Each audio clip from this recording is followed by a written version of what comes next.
বিজেপির সদস্য অভিযান আয়োজিত হলো জগদ্দল বিধানসভা কেন্দ্রের অন্তর্গত শ্যামনগর ঝাউতলা মোড় এলাকায়। এই সদস্য সংগ্রহ অভিযানে উপস্থিত ছিলেন ব্যারাকপুরের প্রাক্তন সাংসদ অর্জুন সিং সহ একাধিক বিজেপির নেতৃত্ব। এখান থেকেই মোবাইলের মাধ্যমে সাধারণ মানুষের সদস্য সংগ্রহ অভিযান করেন অর্জুন সিং। একটা মানুষ হিন্দু বাঁচাবার জন্য সদস্য হতে চাইছেন, আমরা যাচ্ছি, আবেদন করছি, তারা সাড়া দিচ্ছেন, তারা সমর্থন করছেন।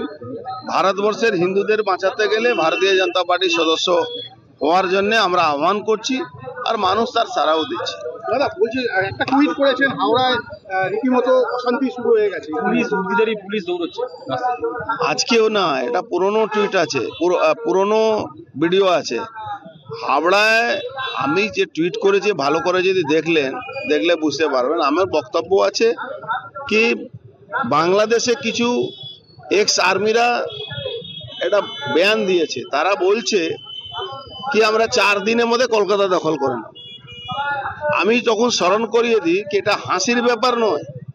ইন্দিরা গান্ধী যেরকম মুক্তি বাহিনী তৈরি করেছিল, তখন এখন পাকিস্তান আর বাংলাদেশে জামাতের ইসলামী তারা ভারতবর্ষের মধ্যে জেহাদি ঢুকিয়ে রেখেছে। তার প্রমাণ আমরা দেখছি যখন থেকে মমতা ব্যানার্জি ক্ষমতায় এসছেন, তখন থেকে কিন্তু বাংলায় টুপিওয়ালার লোকেরা যেভাবে পুলিশকে মারছে, যেভাবে ছোট ছোট কথার উপরে গাড়ি ভাঙচুর করে দিচ্ছে, রাস্তা দখল করে নিচ্ছে, ঠাকুরের মূর্তি ভেঙে দিচ্ছে, মা কালী মূর্তি ভেঙে দিচ্ছে, মা দুর্গার মূর্তি ভেঙে দিচ্ছে। ইদ্রিস আলী নেতৃত্বে পার্ক সার্কাসে কত বড় হয়েছিল, এটা মেসাকার হয়েছিল।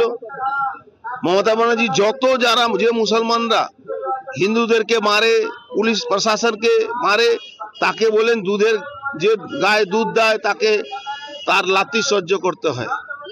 আর তাদেরকে গিফট পোস্টিং হয়, তারা এমএলএ হয়, তারা এমপি হয়। আমি সংশয় করেছি, আমি প্রধানমন্ত্রী অমিত শাহজিকে হস্তক্ষেপ দাবি করেছি কি এটাকে হাসির ব্যাপার নেবে না।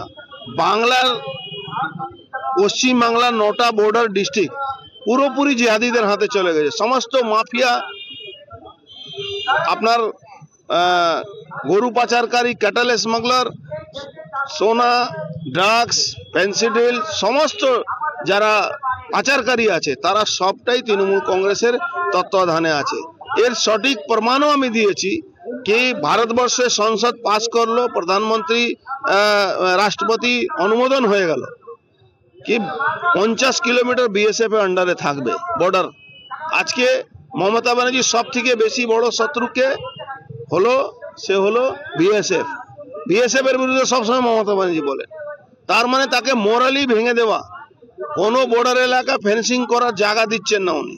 তার মানে উনি চাইছেন কি যে জামাতে ইসলামীরা বাংলায় দখল করতে আসবে, তখন উনার প্রশাসন, উনার লোকেরা এমন করে রাখবে যাতে জামাই আদর করে তারা আসবে, আমাদের গলা কাটবে, আর তারা বাংলাকে দখল করবে, কলকাতাকে দখল করবে।